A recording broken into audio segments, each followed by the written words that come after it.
Cody in the morning. WSM. This is Coffee, Country, and Cody. Good morning and welcome back to our live stream. Hello, everybody. It's Kelly Sutton, Charlie Mattos, Aaron Cooper. We are live now on Circle Country. Thank you guys for being a part of it. Took a little break last week. We were on spring break. You were really I truly was break. on spring break, yeah. We were on spring break on all of our streaming devices. I had a lot of friends reach out and say, where are you? And I said, hey, we're just taking a break. We're retooling some stuff and fixing all the things. So if you want to be watching us right now as well as listening to us, you can do that on the CircleNow app, Peacock, Vizio, Roku, Xumo, Fubo, Tubi, Sling, Redbox, Samsung. I think I got them all. You did. Did I get them all? Beautiful. Yes. Great. There we are. So, hello. Welcome back. We're glad to see you guys. We got an amazing show lined up. Jordan Rayner's coming in. Woo-hoo! I love this lady. And, of course, Team Reba on The Voice.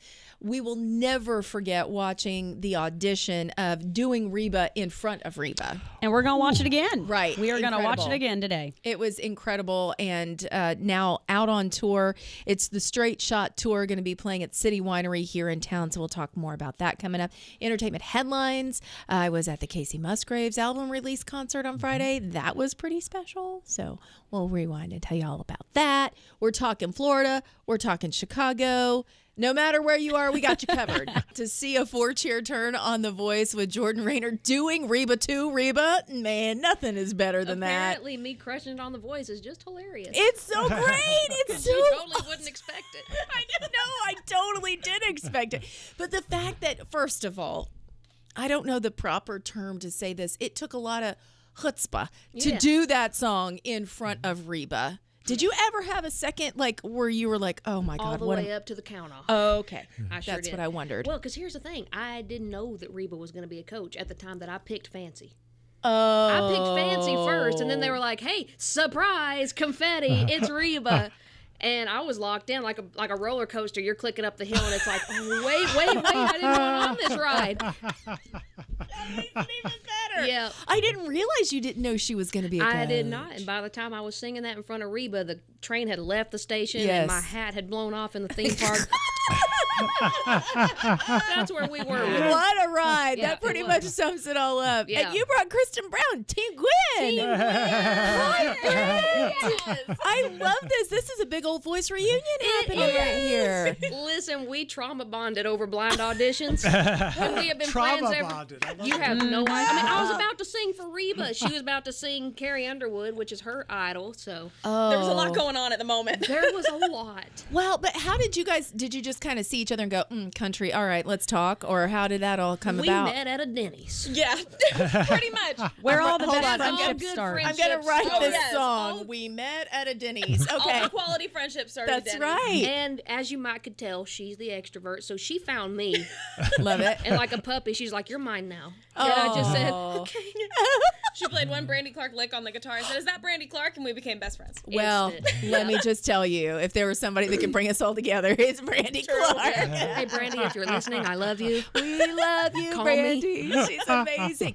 So, grew up in Sacramento? Yeah, or? Roseville, Okay. just outside of Sacramento. But Okay. yeah, That's awesome. And then you guys are going to be playing this week together. Yes, ma'am. Wednesday, March 20th at the City Winery. I'm going to be bringing my Straight Shot tour right here in my backyard in Nashville. And I do have a special friend with me. I'm going to be pulling her up on stage. We're going to be singing a really fun cover that you would not expect two country people to sing. Okay. Oh, I like Yeah, and I've that. got another surprise special guest going to be joining me. So we got all kinds of surprises. We got rock and roll. We got a full band. It's going to be a show you don't want to miss. Okay. I'm just going to throw this out there now that you have somebody that you could pull up, and we know you love Reba.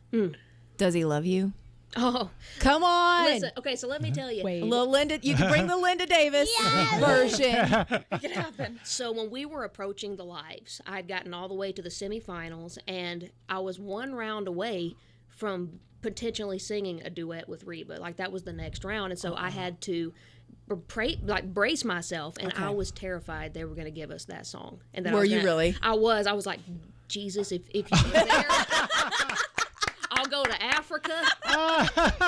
Whatever you want me to do. But don't let me sing. Don't make me have to sing that with Reba. I mean, like her most iconic duet, and I could never do Linda's part justice, but no. We're going to do something fun. That's so fun. So you referenced the trauma of the blind audition, right?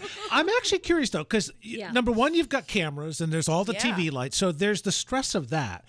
Oh yeah, that was the easy part. And then the lyrics. So you don't want to mess that part up either. Yeah. But then you're waiting for that first chair. What is the relief when that first chair turns? I mean, is it just like, Oh my God. I can mean, breathe again? Or in that moment, I feel like anybody who's ever done a blind audition, you go, okay, I'm on the show. Right. Yeah. And you can kind of just sigh Because it you out. have months to sweat it. Right. Yeah. You know, I mean, you know months in advance that you're going to be on the show, and then you spend several weeks out in LA before you ever shoot the auditions, because they're, you know, you do rehearse with the band, you know, everything is done professionally, and so you have a few weeks out in LA just to sweat it, and then that week of comes, and you've got 4 days of filming. You don't know which day you're going to be on. Day 1, day 2, day 3. I was on day 3. I was on day 4. And the longer you wait, the worse. You'd much rather be day one, right? We were getting chatter like on day 1 and day 2 when we didn't get to go. We were hearing chatter like late in the day going, man, Reba's turning her chair a lot. Like Reba has, I'm like, her team's filling up, and I'm on we just don't know day to day which day we're going to go. I'm like, Reba, stop hitting the damn button. This feels like a weird version of Hunger Games. Like people are instead of we getting were very hungry. Yeah, instead of people getting taken out, you're like, this is all of the spots are getting filled up. Yeah, it was a lot like we actually made that joke many times that it was like the musical Hunger Games. Oh, yeah. Oh 100%. my gosh. I'll be your President Snow. Yeah, that's right. Well, You're ready. Yeah. slightly terrifying. Yeah, it's a lot. Like you don't understand like what you see on TV. You know, it's such a small sliver of something that's actually very intimate to the contestants. We spend so much time together, and we prep and we rehearse and we go through all this, and then it actually becomes weird to us to see it on TV and to see millions of people all of a sudden becoming part of like, hey, that's our thing. We just did this. Right. So it's odd sharing it with the world. There's that bubble because you're in the bubble and all of this is happening. And then the minute that you walk out into the real world, it's like, whoa. Right. What's going on? Speaking of which, after you're on a show like this and you're in this bubble, when you emerge from it, did you find yourself, both of you, more inspired or less able to be inspired initially after you come out of something like this to make your own music again and start writing? I would feel so exhausted and like depleted after doing such an awesome job. Yeah. What did you find after that? Kristen? I think it sparks an even bigger fire than when you go in there. Okay. Because also you get a little taste of that where you get to share your music with this whole new audience of people, and you you want to keep them on that journey with you. So you want to keep writing, you want to sing as much as you can. I think it just makes you want to work even harder. Yeah, that's definitely been the case for me too. As my manager and my team and I, we've immediately launched the Straight Shot Tour. Basically the second the finale wrapped, and we've been on tour, we've been on the road, we've been working, doing social media content out the whatever it might be out of. And you know, once you have that audience, because that's everything a independent artist is striving for, is to get that audience, to get that spotlight on your art. And then all of a sudden, boom, they turn the lights on. You're like, okay, I got to make the most of this. I'm not going to lose y'all. I'm not going to abandon y'all. Come with me. We're going to the finish line. Here's what I love. I love the intensity that you have. And obviously, this is a game of chess, not checkers. So it is a long game. Yeah. But in doing that, are you able to stop and enjoy where you are at each time? Because I think that's the hard part. So everybody in this business, they're always like, what's next? What's the next album? What's the next release? Are you on tour? Who are you opening for? Like, there are so many question marks that you're trying to plan your future. Do you get to stay in the present and enjoy each one of those little wins? I have to be mindful to do that. And something that I used to think of as a curse, social media, has become my way of doing that. As you saw earlier before we went on air, I'm filming constantly, and I'm almost making little mini documentaries of my time right now. You know, every show we get backstage footage, and I've already found myself going back to some of those little compilations that I've done, like in January, going, oh, I forgot about that. I forgot that green room. I forgot that guy we met. So social media has been my way to be in the moment and to remember it. That's kind of great. Yeah. It's the video scrapbook. It is. That's exactly what it is, and it's become really fun. Love it. We're going to play a song from your catalog. This one's Crossfire. Yes, Can you give ma'am. us a little backstory on it? Well, as we mentioned Brandy Clark earlier, if you like Brandy Clark's writing, I think this is probably the closest I've ever come to writing anything that she'd be proud of. It's a story, and it's about putting your husband in the backyard because he screwed up doing something he wasn't supposed to be doing. There's nothing we love more in the morning than a good murder ballad, y'all. This is Coffee, Country, and Cody. Welcome back in. You fell in love with her on Team Reba. Jordan Rayner is in the studio with us. And hot off a plane from Sacramento, California, Kristen Brown. Surprise. Oh my gosh. Coming in, Team Gwen. I said, what time did you get on that plane? And you said, last night. Yeah. Yeah. Okay, that is some But dedication. we're bright-eyed, bushy-tailed, and we're here. You're here. Someone's going to crash later and get a good she's gonna nap. crash hard. She's going to crash hard. I brought a blanket and a pillow in the truck. Oh, good. Good. You know, we haven't really talked a lot about this, but there's something about you, Jordan, that just lets everybody know you were built for this. Oh, thank you. At what time in your life did you know this is where I'm going? Because you've got the determination and the eye of the tiger, and we know that. When did that happen? I think it was about when I looked at my 8th grade report card and I realized I wasn't going to cure cancer or do anything important. Okay. I realized, you know what, I better get real good at music. So when did you start playing? You know, I've been playing since I could grab a guitar. My family's all musicians, and there was always instruments laying around the house, and I was always grabbing for one. If there was drumsticks, or I was using forks to beat on stuff. I mean, music was just in my blood. Yeah. It's the only thing I was ever truly good at and made sense to me. I can't read a map. I can't do math. I can't do anything. I can spell pretty good. That's okay. But- We've got phones for all of that now. That's right. That's So, why we're here. We can't you do know, math. but Yes. I can, as we say in the South, I can spin a yarn. I can tell a story. Yeah. And that's what I'm good at. And that's what we're going to do. City Winery, March 20th. I'm going to be telling stories all night, singing, doing a great show there. I love it. And hometown? Huh? What's right? Hometown? Atoka, Oklahoma. That's right. That's why she sounds just like all of them. You hear it. You know, it runs in the water down there. We can't help it. That's so good. Listen, no matter what you do from here on out, it's going to be easier than what you already did. You ain't kidding. I'm ready Right. for childbirth. Give me twins. That's it. In the meantime, how Yeah. about you play live over at our city winery right That's here right, in March town? 20th, this That's Wednesday. happening this Wednesday. Jordan, thank you for coming in. Thanks for bringing Kristen. Glad to see you guys. Check it out, Jordan Rayner. You can find her on socials. She's always posting something. So Always. make sure that you give her a good follow. You're listening to us here on Coffee Country and Cody on WSN. Welcome in, everybody. Coffee Country and Cody. It's Kelly. It's Charlie. It's Aaron. We've all been hanging out, catching up.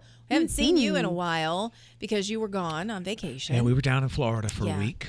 Glad you're back. Yep. Spring break was rather calm down there. It was? Yeah, it's not quite the. You didn't go to the fun spots? Well, I mean, I like to think we are the fun spot. That's personally. true. But yeah, it wasn't quite as crowded as I remember spring break in the past. You know, they banned alcohol on the beach a few years ago Oh, really? because things were getting a little too crazy. I can't. Yeah, I can't so that imagine. actually has helped a lot. If you're going as a family, Yes. it's a Right. wonderful thing. Now, if I were a college student, I'd be kind of annoyed. I can understand. But when you got a 10-year-old, you're thrilled about the whole. That's yeah, good. it's That's a a wonderful good thing. thing. Well, you know yes. what Miami did? You saw what Miami did for spring breakers this year. Yeah? No. They made legitimate commercials that they aired on TV telling people don't come to Miami for spring break. They were hilarious commercials, but very real. And they were charging $100 to park in some areas to discourage people people from to coming? go to Miami. That's what I'm talking Really? Mm-hmm. Wow. Yep. I remember we did Daytona one year Yeah. when I was in college. Uh-huh. There were a lot of people that went there all together. Fort for spring break. Lauderdale was a hot spot for a long Yeah. time, too. And South then they kind Padre. of did best to push them out, too. Yeah. That's in Texas, right? Yeah, South I've never Padre been Island. there. I've heard it's wonderful. No, I haven't either, Yeah. but a lot of friends went there. So now it's like 30A, I think. But 30A Yeah. is like more of a grown-up kind of little beach vacation. Of course, I went to school in Miami. So for That's spring right. break, I went home and visited the family. Oh, Yeah. that's Yeah. kind of nice. Yeah. Yeah, well, we hung out. We were here. We were doing all the things, celebrating Trisha's 25th anniversary at the Grand Ole Opry. That looks such a fun night. Incredible. Celebrating 50 years at the Grand Ole Opry. Yep. That was Saturday night. Garth was there, right, for Wednesday with Trisha? Yes. Not on stage, but in backstage, right? So Garth came. He hung out backstage. Did he come from just doing construction work or something? I saw what he was wearing, and literally he came off like climbing a telephone pole or something. Correct. Yes. He was on a tractor, I believe okay. I'm pretty close. And he said, do you want me to get dressed up for this thing? And she said, no, it's fine. Just whatever. And literally whatever is what he was dressed in. So he came and hung out. He hung out backstage and we talked and he ate cake. It was great. He was just there to support. He didn't walk on the stage. He was like, no, I'm good. I'm backstage. So it was really good. Also, another thing that happened, Casey Musgraves dropped her album Deeper Well, and she did a special release show that was at the Ryman. This was one of those, I got a cryptic email that was like, you're invited. We'll tell you the time and place at a later date. Just tell us if you are coming. And I'm like, well, okay. I'm intrigued now. All right, yeah, now I'm in. Sure. So, yeah, it turns out that it was at the Ryman. It was one night only. It was her release show. She did the entire album. Front to back, and also brought out Noah Kahan for an encore, which was incredible. And no one knew that was happening. Nobody knew that was happening. But I think the really cool part was she walked out on stage and she was overwhelmed a couple of times. Like there were tears.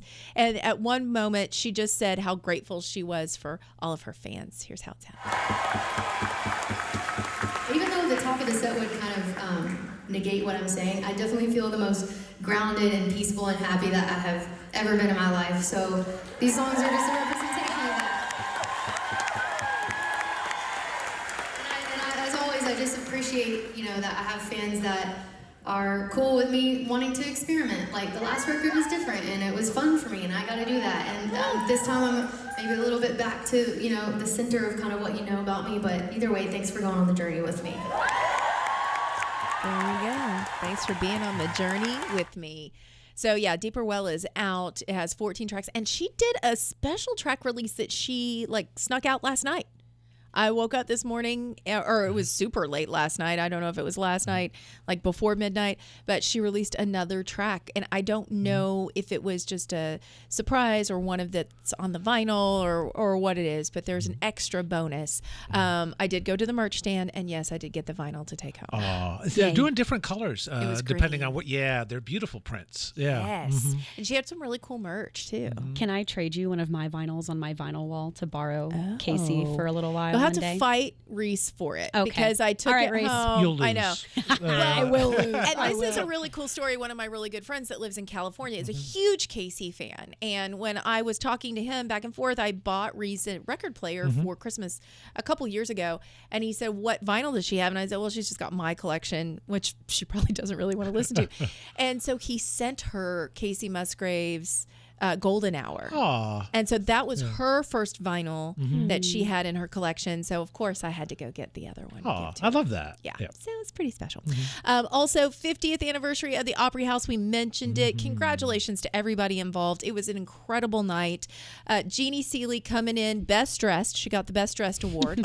I don't know if you saw the award. She actually has, it looks like a little Oscar. Yeah.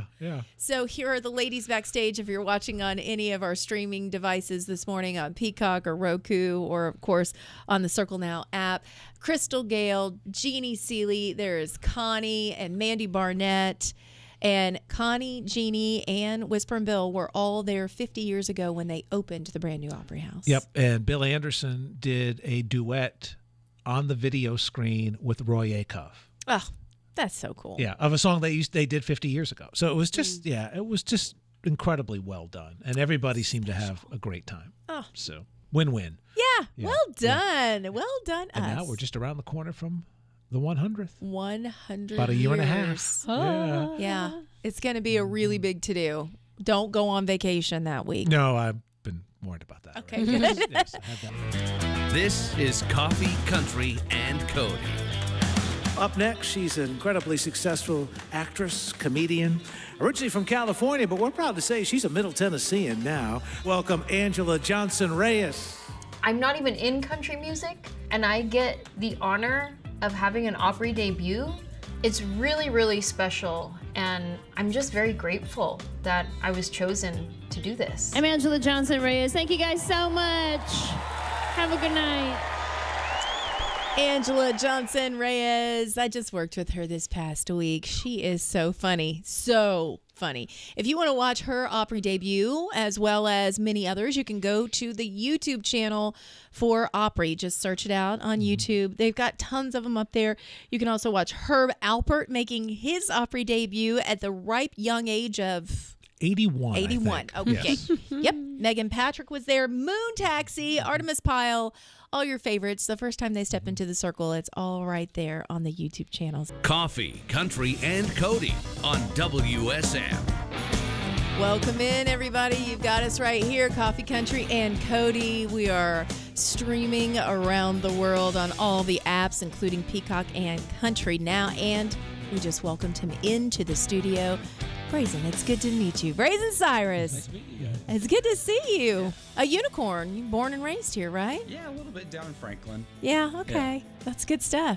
What was growing up in Franklin like for you? I have a child that I'm raising in Franklin right now, and I'm like, you know you live in a Hallmark movie right now, right? Yeah, I live pretty close to the downtown square too. So, riding bikes down there, walking down there, taking the stroller, it's great. But growing up down there was a lot different. I grew up actually closer to like Thompson Station, Spring Hill kind of area. And there was like a Wendy's, a Blockbuster, and Food Lion. And that was it. And now you go down there. It's insane. Yeah. Well, one of those three is still around. Yeah. Wendy's. Yeah, the other still, two, I think, are completely gone. I'll go to that Wendy's if I want a nostalgia trip. Yeah. But my dad calls it the Las Vegas Strip now. It really of how is. Much. Yeah. Oh my gosh. Speak to us a little bit about growing up in a musical household. Were there just like guitars everywhere? What were you drawn to as a kid? I think people are surprised by, all the guitars were left-handed, so that was a problem. So the guitars that were around were all, not playable by most of us. But no, it was weird. There was not really a huge push or music focus in the house. There was a lot of like, drawing and video games and just kind of outdoorsy stuff. We grew up on a big we call it a farm, but it was more of just kind of like untamed space wilderness. There was a barn. Yeah. So there was a barn and a few dogs and maybe a horse. I was going to say, did you have any chickens or anything like that? We had chickens for about 5 days before one of my dogs got into the chicken coop. So, but that was as close to a farm as we got. But the rest of it was just kind of untamed wilderness. See, that feels right though. That feels right. Yeah. Becoming a songwriter, when did that really set with you? Because that is kind of, it's the family, it's in the business, in the bloodline. But was there a point when you were like, I don't want anything to do with this mess and try to go a different route? I started out playing drums when I was like probably about 10, and I had a Pearl drum kit in my room that I would be just slamming on all the time and playing like Foo Fighters songs and Pearl Jam songs, and then eventually my parents bought me those pads that like made it basically like inaudible, and then that made drums a little bit less fun. But then I went to like a pretty like artsy high school for like film and photography and painting, and that was out in LA, and then went to film school for about a year, and then I didn't really start making my own music until I moved back to Nashville, and I built like a little kind of like makeshift studio in a spare room of mine, and would just start kind of like making demos, just kind of like messing around. I bought like a bunch of gear that I had no idea how to use, and then I don't think I really started songwriting until I met a dude named Griffin House. Okay. If you guys know him, he's an amazing songwriter who used to be in Nashville. He lives up in the Northeast now, but actually wrote my first single, "I'll Never Leave You," with Griffin. So he was kind of one of those dudes who like put me on the path to songwriting, I would say. Was there a moment when you started with him that it just clicked?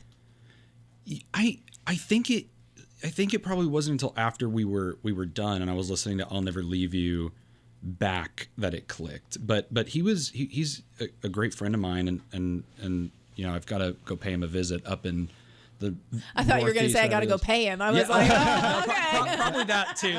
But if we, I don't want to remind him about that. Yeah, no, leave that on the deal. Okay. But I think, you know, once, you know, because I think writing songs was like secondary to me until also, you know, I met other great songwriters. Like I write a lot with Old Sea Brigade, Ben Kramer. Me and him shared the same neighborhood for a while over in like the Woodbine, Berry Hill area. And I think until I started like being around people who like lived, breathed, and slept it every single day, that's whenever it really like sank in. Yeah. When you write, how do you decide songs you want to save for yourself and songs that you want to give to other people or have other people try out? How good they are. Yeah. How good they are, probably. What makes a song good to you?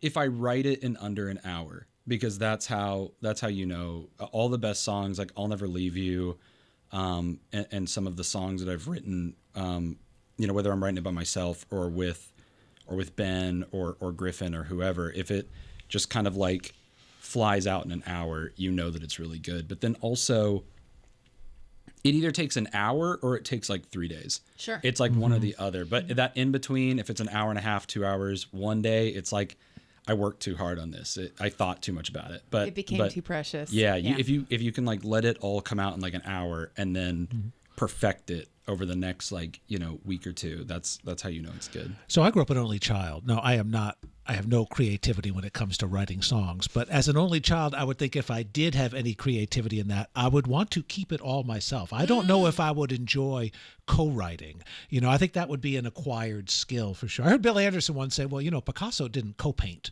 Oh, you know, Van Gogh didn't true. co-paint. That's you know, true. but so was that an easy thing for you, or do you like the collaboration? I love collaboration.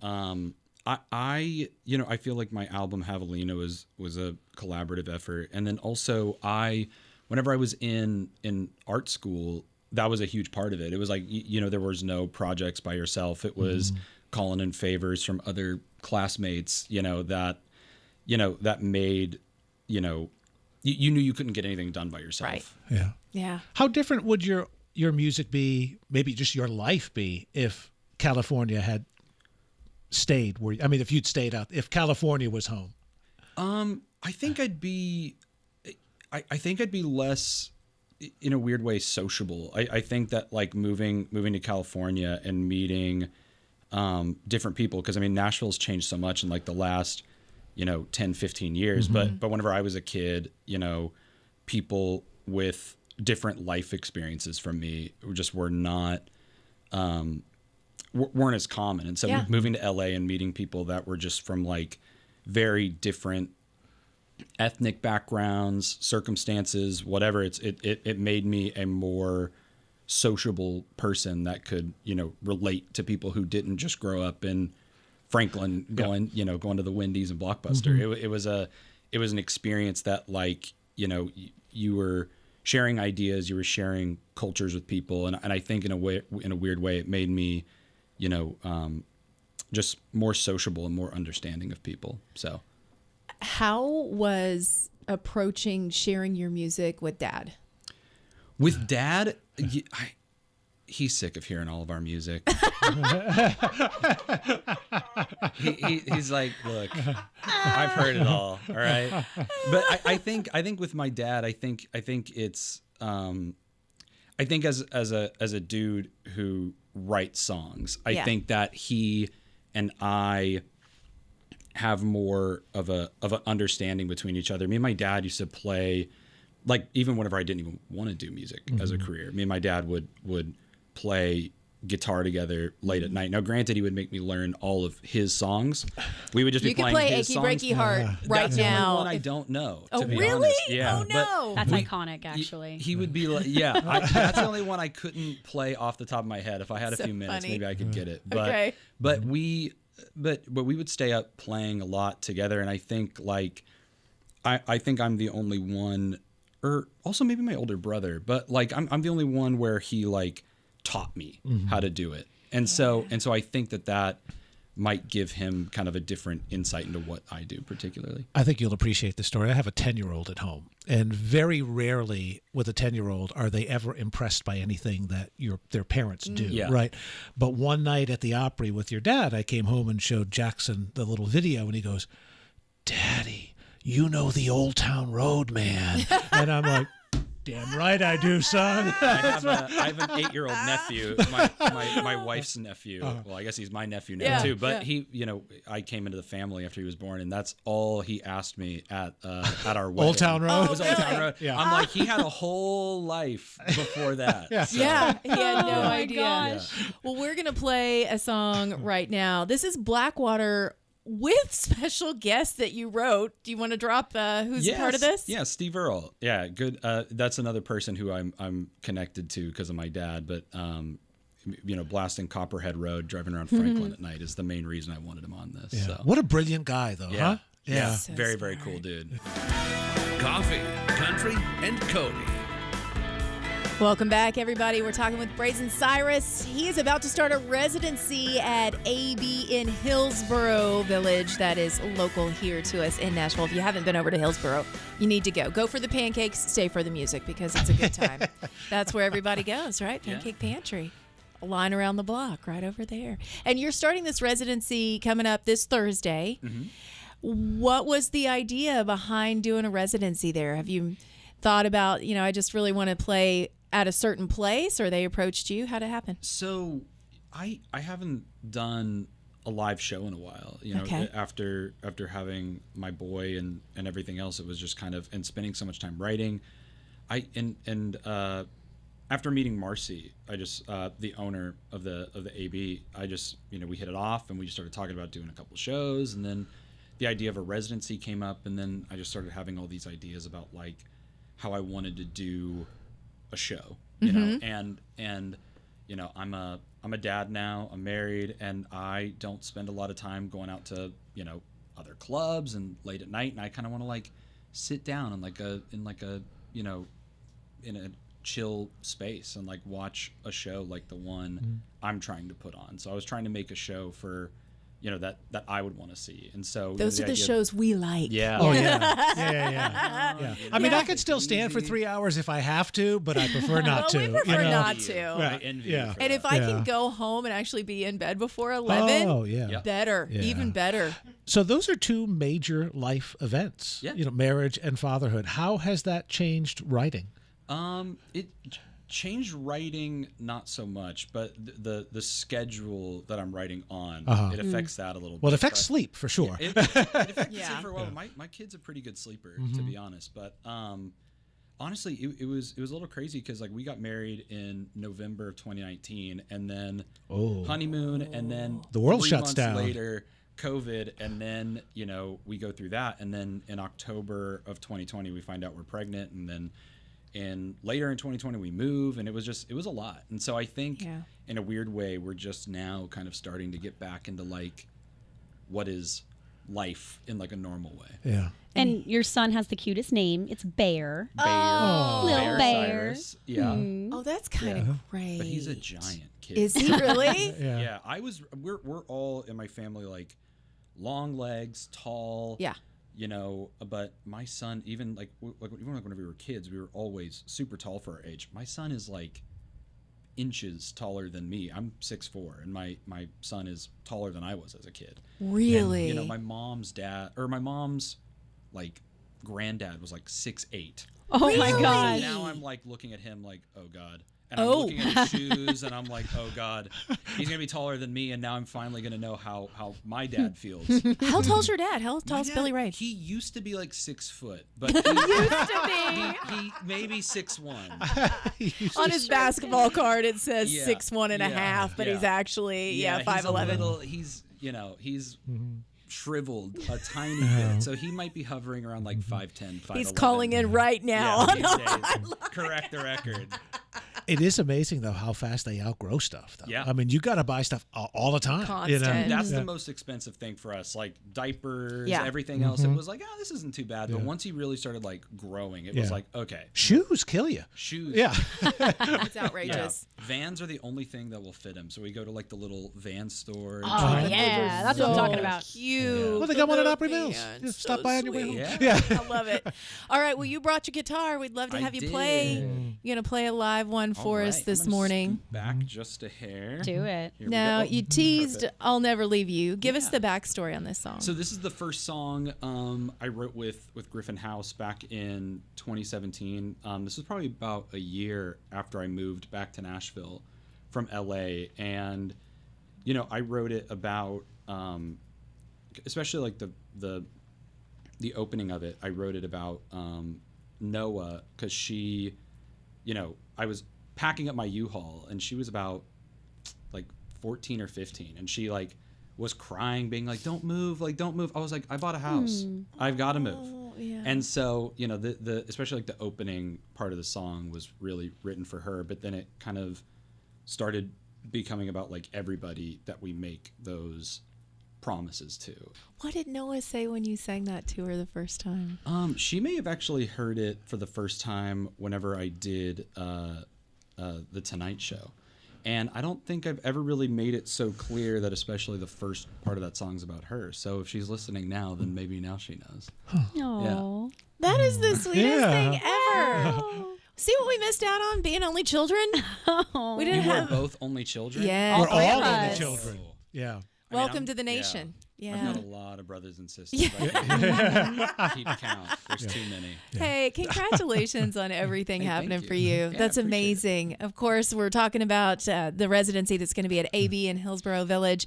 If you want tickets for that, Anzi Blue is the easiest way to find it. You can just put it in your search bar and it takes you right to their page, and then they've got an events page and you can get tickets right there. It's all coming up. Awesome. Anything to supplement? Do we need to know anything else about the residency? It's going to be awesome. Okay. And Well, that was tickets- implied. It's going to be but, yeah, awesome, yeah. and tickets are going to be available tomorrow. Tomorrow. person. Okay. Awesome. You can get tickets. And I think it's max 250 in that room. So 250 people, I I'm think. being reminded. It's actually tickets are available on Wednesday. Wednesday. Okay. Yes. Okay. All right. So Wednesday get ready. If you want them, you got to get them, and you got to get them quick because they're going to go fast. And you might have special guests, Yeah. I hear. Oh, definitely. Okay, there Yep. you go. Stay tuned on that. Hey, thanks for coming Awesome. in. Thank you guys for Love having me. meeting you. Appreciate Love it. hanging out with Thank you. Braison Cyrus with us this morning. You're listening to us on WSM. This is Coffee Country and Cody. This is Coffee, Country, and Cody. Welcome back, everybody. Hey, just want to let you know we've got an Opry Live coming up this weekend, brought to you by Kentucky Legend. We are getting into Easter season, so it's coming up quick, and you know you got to have a good ham for that. So Kentucky Legend, it's been my go-to for a very long time. Smoked right up in Owensboro, Kentucky. Some of the best that you can serve your family around the Easter table. Kentucky Legend. Great website, too. Great 'Cause website. You can find lots of out recipes. where in your neighborhood you can find them. I found where I could buy it in Rhode Island. Really? Yeah, absolutely. I love that. Let me see where they are in my hometown. It's like, oh, there they are, Shaw's. I can get it in Providence. Love it. So, in addition to like the big ham, they have the Yep. little like quarters that you can get. And I always have one of those in my fridge because they're awesome. They're awesome for sandwiches. If you want to do like a hot ham and cheese, I do a hot ham and cheese on a croissant. Next level. Oh, Next level. it's kind of decadent. Thank you. I like that. I really love it. It's my favorite. Just want to give them a shout out. So thank you to Kentucky Legend for being our Opry Live sponsor. Let's talk about entertainment headlines, shall we? Thomas Rhett, he's pretty famous these days. I don't even know how many number ones he's had. He's had a lot. Over 20, because he's got an album called Right. 20 Number Ones. That's I think it's right. 21. So. We might be at 21. Yeah. Yeah, so it's kind of hard sometimes when you go out in public and you're a big famous country music star. He decided while they were at the beach he was going to wear a hat. And we're not talking about any hat. It wasn't like a baseball hat or, you know, Camo. camo. Right. No. He wore a cowboy hat. Yeah. Right. That's not his thing. But this right? is Yeah. what, I mean, Yeah. everyone else is like, what are you doing? This is his reasoning. Mm-hmm. So he posted all of this, by the way, on Instagram, which I think is hysterical. Lauren, his beautiful wife, whom we love, said, "What are you doing? Why are you wearing a cowboy hat at the beach?" Doing? He said, "'Cause I never wear one. I'll fly under the radar." Literally, the only person down here wearing one is you, she says. 5 seconds later, a random stranger on the sidewalk. "Hey, is that Thomas Rhett wearing a cowboy hat?" As always, Lauren was right. Love you, honey. The best part was when he reached out to the person and said, "Hey, how you doing? How'd you know it was me?" The person said, "Actually, we didn't. We saw Lauren first and we knew her. So we looked over and realized you had to be with her." That is a bit if I've ever seen Isn't that one. hysterical? That just made me so happy the moment I saw that. But the fact that he's like, "I'll wear a cowboy hat and no one will notice who I am." She's like, "We're at the beach. What are you doing?" Probably a baseball cap would have been a better idea. I will say that, though, it did change the look a little bit. I had to do a little bit of a double take, right? Not enough. I No, you know exactly who he is if you see him. That is the scary thing about going to 30A for any kind of vacation, spring break, anything. If you are there and you look in the parking lot, almost every one of those license plates is from Tennessee. Oh, there are a bunch. And a bunch of them are Davidson or Williamson or Sumner or Rutherford. They're all our counties around here. So it's all like we vacation together. There's nothing more unnerving than being on the beach in a bathing suit and have somebody go, "Kelly!" And I'm like, "Oh, Lord, no, please, no. Yes. Not now. This is why I'm on the balcony with a beverage. Nobody finds me there. It's true. It has happened. Well, let's talk about Ernest. His new album is going to be coming out on April the 12th. We knew that was the case. In fact, I talked about it last week. I just didn't realize how much meat he's given us. This is going to be a very beefy release. It's going to be called Nashville, Tennessee. Are you ready for this? I believe, are we looking at 26? 26 Look at that track songs? list on Circle Country right now. You can't see it. It's so tiny. Exactly. There are 26 songs on there. How about that? And he's got collaborations. The one that we were talking about was the one with Jelly Roll called "I Went to College, I Went to Jail." True story. So I thought, oh, cool. He's got a collaboration with Jelly. That's not the only one. He's got a collab on here with Morgan Wallen. He's got one with Lainey Wilson, Hardy, and Lucas Nelson, in addition to the Jelly Roll track. Yeah, it's pretty cool. That's pretty cool, right? He said, I got, this entire album that's coming out, and if you want it, I'll give it to you on LP. You get 3 of them on vinyl. I don't know if it's going to be different colors or what's super special about it, but that's available as well. He's got a lot of stuff that's going on, so keep up to date with Ernest. This, again, coming out on April the 12th. I think I have my story right. The duet with Lainey is an old Dean Dillon song. 25-year-old Dean Dillon song, right? And no one had ever recorded it. So Ernest found it, did a demo, sent it to Dean, and said, "Hey, what do you think, bud?" He goes, "Well, if you're writing songs like this, what do you need me for?" And he goes, "It's your song." Okay, well, that tracks. It's like Dean forgot about it. Right? Oh, so I gotta find if that's really the true story, but it probably is. Again, April the 12th is when that's coming out. Dan and Shay, y'all, they are tearing things up in town this week. They're going to be bringing the Bigger Houses tour to Bridgestone Arena. That's happening on Thursday night. And we have giveaways that are going to be happening for you this week. In fact, stay tuned because tomorrow and on Wednesday, we'll be telling you how you can win tickets to go see them at Bridgestone Arena. They're also going to be doing some really cool stuff with The Voice, the double chair. They're the first ones to have the double chair. I know. I was watching it last night. The double chair is coming to Old Red. So a version of it will be at Old Red here. Double chair takeover. It'll be at Old Red here in Nashville. So you can go see that starting on Wednesday through Friday. Plus, they're going to have live performances at Old Red all this week. Our friend Lana Scott is going to be one of the hosts. She's going to be doing a takeover on The Voice's Instagram. Oh, cool. She'll be great at that. Won't she? That's going to be amazing. So she's going to be performing. Also, friend Jay Coote's going to be down there.